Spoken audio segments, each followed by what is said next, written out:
What's going on, guys? Jacob over here coming to you with some more Packers news today. This has been an active first day of free agency for the Green Bay Packers.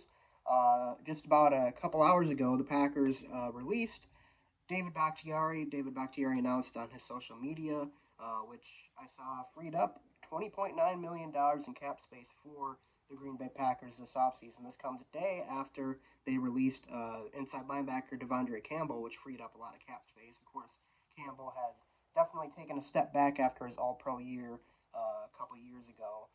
Still an okay bit of linebacker, but the Packers are definitely going with the youth movement in Green Bay. And then 2 hours later, the Packers signed Josh Jacobs, which was a big surprise to me. I did not expect the Packers to go and get one of the top running backs in the free agent market, although I did expect them to maybe go for a guy like Zach Moss or maybe another solid running back too to pair with Aaron Jones when it looks like, it looked like A.J. Dillon's time in Green Bay was numbered, so the Packers were going to be in the market for a running back.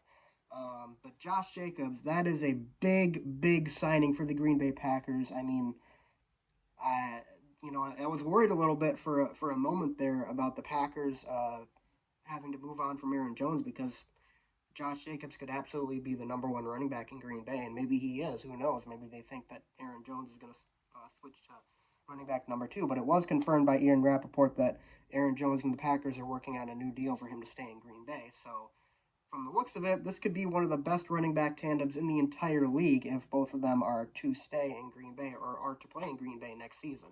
Still no word on how many years or the salary figures for Josh Jacobs, but at least for next season, if it is a 1 year deal or maybe it's multi year, we don't know yet. But at least for next season, the Packers could be looking at a very, very formidable rushing game.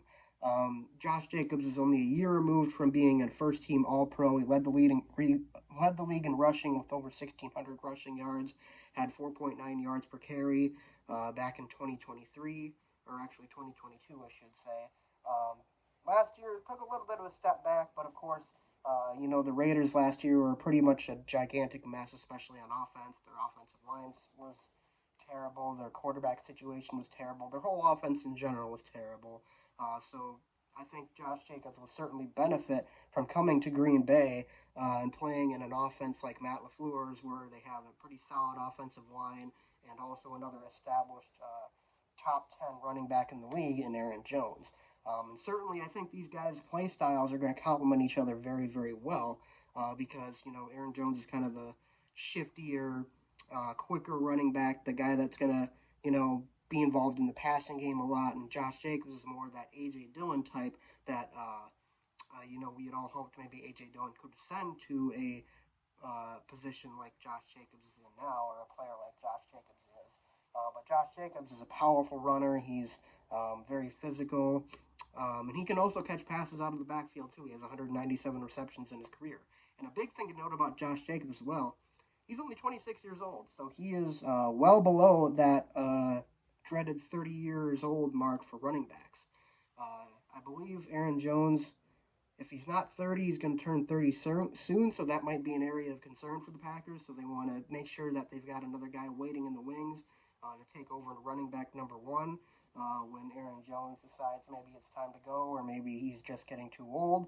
But certainly for this next year at least, I think that they're going to both bounce off of each other a lot. They're going to be rotating both backs in quite a bit. And who knows who ends up getting more carries. But, I think two 1,000-yard rushers in Green Bay next season could be a possibility for sure. And I almost, I would bet that if both of them stay healthy, there is a good chance at least for both of them having 1,000 scrimmage yards from next season.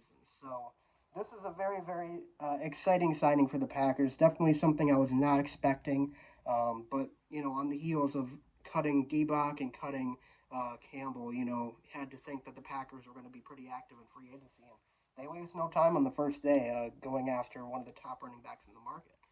So I guess it remains to be seen how much else the Packers do in free agency. My gut tells me that they're not finished yet, that this could be a 2019-esque free agency period for the Packers, which, of course, back then they went out and got quite a few free agents. They got Zadarius Smith, Preston Smith, and Billy Turner, among others, Adrian Amos as well. So maybe the Packers are going in that direction after last year. The offseason was a bit of was a bit of a, lackluster for the Packers since they didn't have much cap space after the Rodgers trade. But this season they have quite a bit more room. They're coming off of a surprising rebuild year where a lot of people probably expect the Packers were only going to have at most maybe 7, 8 wins.